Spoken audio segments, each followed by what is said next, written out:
Sword of Coming, episode 313. Untuk melihat video selengkapnya, sahabat bisa kunjungi playlist yang telah Sabta Novel sediakan. Yuk mari, kita berimajinasi bersama dan masuk ke alur ceritanya.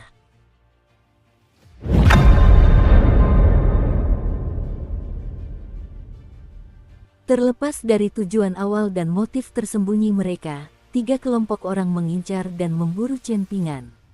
Dari 7 elit yang sangat terkenal dari dunia kultivasi, 3 diantaranya telah dikalahkan di jalan ini, Ping Fajra Masuan, wanita yang memainkan pipa, dan Yaer dari pasukan iblis.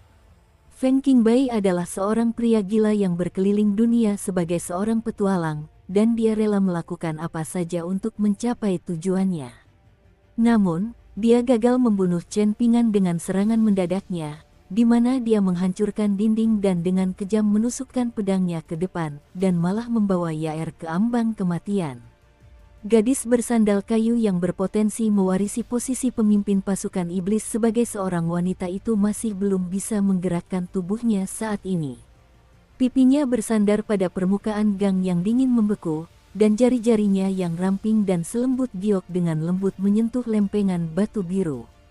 Matanya dipenuhi penderitaan dan permohonan saat ia menatap Zhou Si, pemuda yang mengenakan jepit rambut berbentuk bunga. Meskipun dia hanya bercanda ketika meminta Zhou Si berjanji untuk menjaganya tetap hidup barusan, pada akhirnya Zhou Si menyetujui permintaannya, bukan? Jika demikian, mengapa dia masih tidak mau membantunya?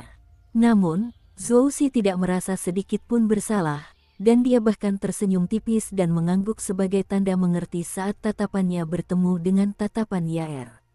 Lu Fang tidak bergerak sama sekali selama itu. Sementara itu, Smiley Face yang sulit ditangkap telah bertukar beberapa serangan dengan Chen Pingan. Namun, dia belum berhasil mendapatkan keuntungan apapun. Zhou Si dengan lembut memutar tasbih berwarna merah di tangannya dan berkata, "Dari orang-orang yang masih berdiri, aku yang terlemah. Namun, aku berjanji akan mengerahkan seluruh kekuatanku untuk menghadapi orang ini sebentar lagi."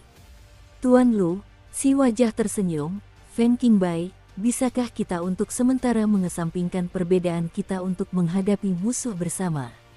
Ada senyum menyeramkan di wajah Smiley Face saat dia mengangguk dan menjawab, "Terlepas dari siapa yang akhirnya membunuh orang ini, aku hanya menginginkan satu hal darinya, teknik abadi yang memperpendek daratan dan mengubah jarak jauh menjadi 1 inci. Namun, jika aku tidak bisa mendapatkannya, maka kompensasiku perlu dibahas ulang." Ada ekspresi penuh semangat di mata Feng Qingbai saat dia menatap Chen Pingan dan berkata, "Akulah yang harus memberikan pukulan mematikan. Adapun barang-barangnya, aku tidak akan mengambil sepeser pun. Tidak hanya itu, tetapi aku juga dapat menyerahkan harta yang akan kudapatkan dari membunuh seorang immortal dari dunia lain. Kalian bisa memutuskan bagaimana membagi rampasan perang." Zhou Si melirik Yaer, yang berada di ambang kematian, sebelum tersenyum dan berkata, "Aku hanya menginginkannya." Lu Fang memberikan kata terakhir, dengan berkata, "Kalau begitu sudah diputuskan." Feng Qingbai memegang pedangnya secara horizontal di depannya sebelum menekuk jari-jari tangan lainnya dan dengan lembut mengayunkan bilahnya. Senyum geli teruk di wajahnya saat dia berkata, "Dewa Pedang Lu, kau tidak akan berdiri diam lagi, kan? Hati-hati jangan sampai pergi mencari keuntungan dan kembali dengan bulu yang rontok.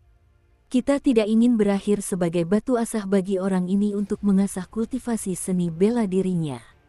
Kau adalah elit tertua dan terkuat di pihak kami, jadi aku lebih memilih untuk mundur dan meninggalkan kesempatan ini jika kau masih bersikeras menyembunyikan kekuatanmu dan mempertaruhkan nyawa kami demi menyelidiki kekuatan orang ini. Jika keadaan memaksa, aku akan pergi saja dan membiarkan kalian melakukan apapun yang kalian mau." "Tenang saja," kata Lu Fang sambil tersenyum. Setelah mengatakan ini, pendekar pedang abadi dari puncak pandangan mata burung yang meletakkan telapak tangannya di gagang pedangnya mengepalkan tangannya dan menyeret Dacun keluar dari tanah, beserta pedang dan sarungnya. Para dewa dari masa lalu pernah menulis tentang pohon bernama Dacun. Pohon jenis ini mengalami musim semi selama 8.000 tahun dan kemudian musim gugur selama 8.000 tahun berikutnya, dan setelah memakan buahnya, manusia fana dapat menaiki awan berwarna-warni dan naik dari dunia ini. Sementara Zhou Xi dan yang lainnya berdiskusi, Chen Ping'an diam-diam mempersiapkan diri dan bersiap untuk bertarung. Bagaimanapun, dia masih perlu membiasakan diri dengan kondisinya saat ini di mana dia tidak lagi dibatasi oleh jubah daunnya, anggur manis emas. Dari 3 teknik tinju yang diajarkan kakek Cui Chan kepadanya, teknik penguapan hujan dan teknik penghancuran formasi kavaleri berat relatif mudah dalam artian dia hanya perlu mengendalikan kekuatan pukulannya. Namun, teknik tabuhan gendang dewa benar-benar berbeda, dan jika pukulannya meleset hanya 1 inci saja, kekuatan serangannya akan berkurang drastis. Selain itu, Chen Ping'an perlu waspada terhadap Lu Fang, jadi ia perlu mengendalikan kekuatan dan ketepatan setiap pukulannya dengan hati-hati. Sejak mulai mempelajari seni bela diri, ini adalah puncak dari teknik tinju Chen Ping'an. Pada saat yang sama, ia juga mengalami puncak dari fisik, jiwa, dan energinya. Dia sedang bergerak sekarang. Hati-hati semuanya, Lu Fang tersenyum tipis dan berkata sebagai peringatan. Serius, kau tidak akan memberi peringatan terlebih dahulu sebelum melancarkan serangan. Di mana sikap dan harga dirimu sebagai seorang Grandmaster? Sembari mengatakan itu, Lu Fang menjentikkan pergelangan tangannya dan memegang gagang pedangnya dengan benar untuk pertama kalinya. Setelah meraih pedangnya yang terkenal, Dacun, energi pedang Lu Fang begitu melimpah sehingga sebagiannya menyebar ke sekitarnya meskipun dia secara aktif berusaha untuk menekannya.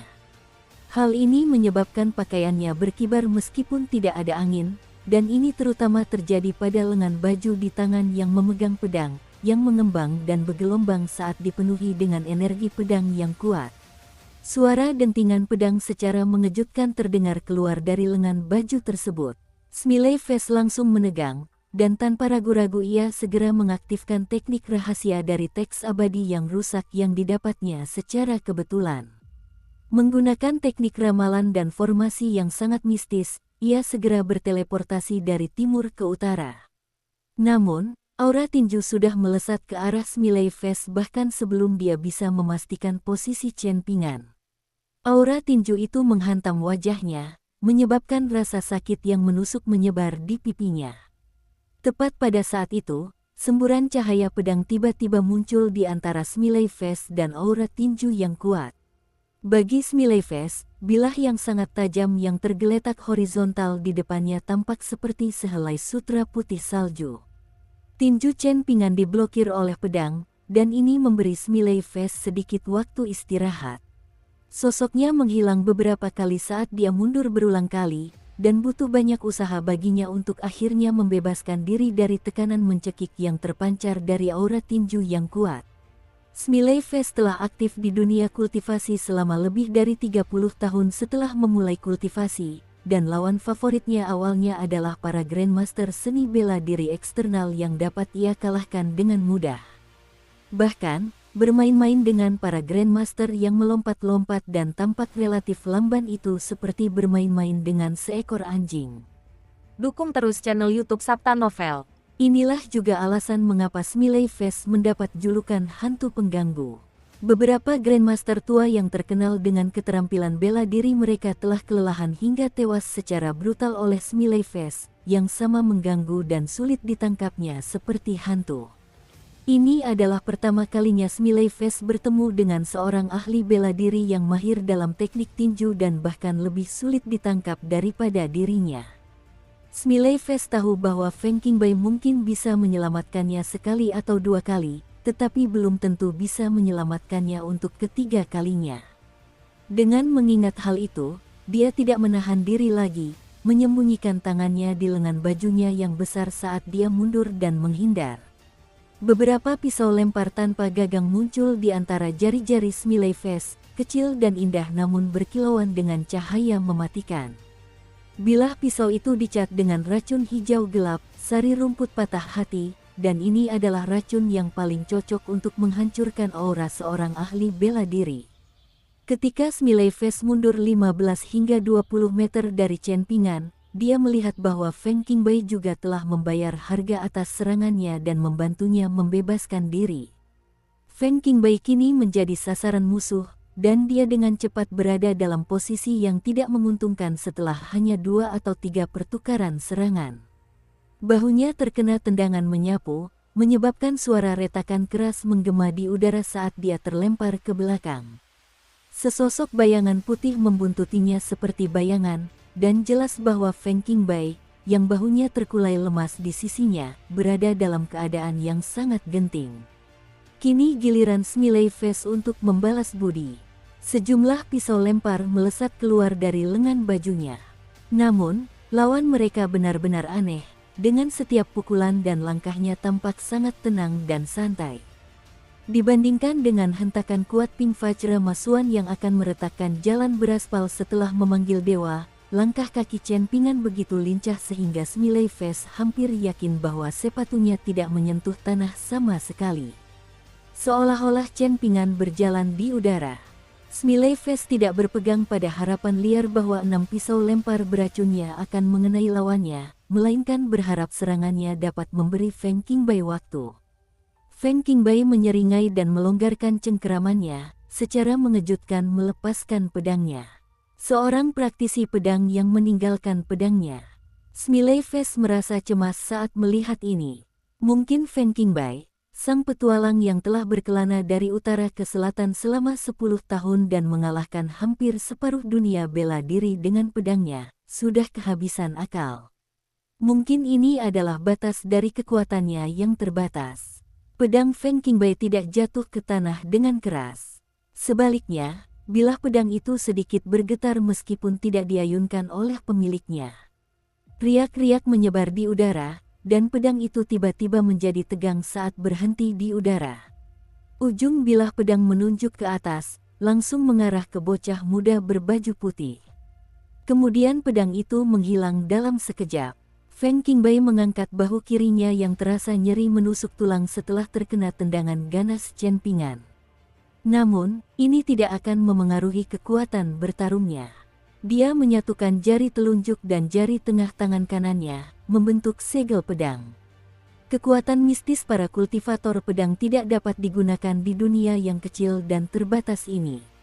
Namun, Feng Qingbei telah menyempurnakan teknik tingkat rendah berupa kinesis pedang dan memanipulasi pedangnya. Feng Qingbei memasuki tanah suci ini untuk menempa pedangnya. Dia menggunakan setiap cara yang dimilikinya untuk menempa niat pedang dan hati pedangnya. Penyerang dan pemain bertahan bertukar peran. Segumpal salju putih dan seberkas cahaya putih menyilaukan menari-nari di sekitar gang. Di tempat lain, Zhou Xi dengan hati-hati membantu Yaer berdiri sebelum menyandarkannya dalam posisi duduk ke dinding terdekat. Ini akan mencegahnya terbunuh secara tidak sengaja oleh aura tinju Chen Ping'an dan ki pedang Feng Qingbei.